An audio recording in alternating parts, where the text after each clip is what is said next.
One of the customs of Purim is we are meant to be so happy that we can't tell the difference between Mordechai, one of the greatest, most spiritual personalities, and Haman, one of the most evil people to ever live.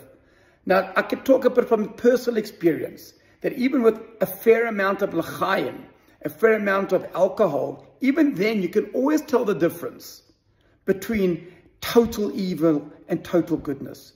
How can we say that we get so happy that we can't tell the difference?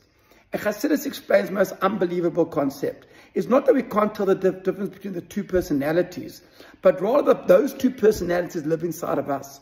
We each have a Haman inside of us. We have things that we aren't proud of, personality, characters, and traits that we really, really are not great.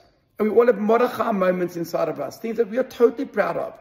And it really makes us feel and show how good we can really be. Where does happiness come from? When you understand you're a package deal. You don't separate the two. You don't hide the one and expose the other. Or walk around showing everybody, look how great I am, and at the same time be false and negate your problems.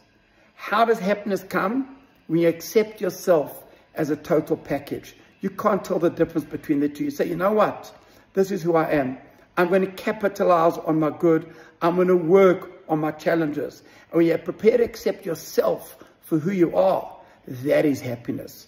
That is completion. That is a celebration of Purim.